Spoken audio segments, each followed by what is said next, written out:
ક્ષત્રિય આંદોલન તમને લોકોને ફાયદો કરાવી ગયું, કારણ કે ક્ષત્રિયોનો જે વિરોધ હતો એ વિરોધ ક્યાંક ને ક્યાંક તમે લોકોએ એને વોટમાં કન્વર્ટ કર્યો. ક્ષત્રિય સમાજનું જે આંદોલન થયું એનાથી અમને ફાયદો થયો કે ન થયો, કોઈ પાર્ટીને ફાયદો થયો કે ન થયો, એ બહુ ગૌણ બાબત છે. મુખ્ય બાબત એ છે કે લોકશાહીને ફાયદો થયો, દેશનું લોકતંત્ર મજબૂત બન્યું.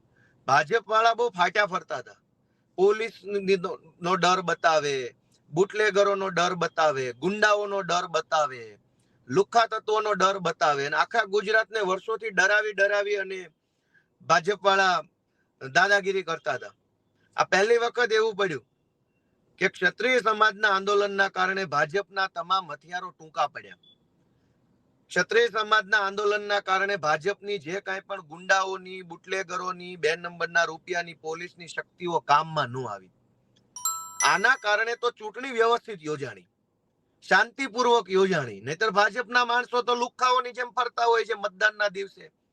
આ તો ઓલો ત્યાંથી છોટાઉદેપુર સાઈડ થી વિડીયો વાયરલ થયો એટલે આપણને ખબર પડી, બાકી વર્ષોથી ભાજપના ગુંડાઓ આ જ ધંધો કરે છે.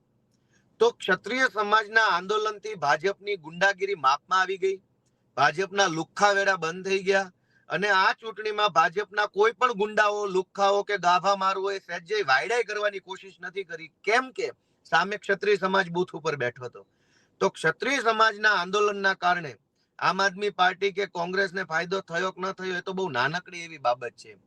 મોટી વાત એ છે કે રાજપૂત સમાજે લોકશાહીને ફાયદો કરાવ્યો. એક જમાનામાં રાજાશાહી હતી ત્યારે એમણે જનતાને ફાયદો કરાવેલો. આજે રાજાશાહી નથી તો એમણે લોકશાહીને ફાયદો કરાવ્યો. આજે દરેક બૂથ ઉપર શાંતિપૂર્ણ રીતે કામ થયું. ભાજપ વાળાએ કોઈ વાયડાઈ કરવાની કોશિશ નથી કરી. શું કામ? ખબર હતી કે બહુ વધારે પડતા વાયડા થવા જશે તો બાપુ બેઠા છે સામે, બાપુ ધોકાઈ નાખે છે. એટલે જે કઈ થયું એ ખરેખર સારું થયું છે. ક્ષત્રિય સમાજનો આભાર માનીએ એટલો ઓછો છે. આ ચૂંટણીમાં શાંતિપૂર્વક રીતે, ન્યુટ્રલ રીતે, મુક્ત અને ન્યાયી રીતે જે કામ ચૂંટણી પંચ નથી કરાવી શક્યું એ કામ તો રાજપૂતોએ કરી આપ્યું.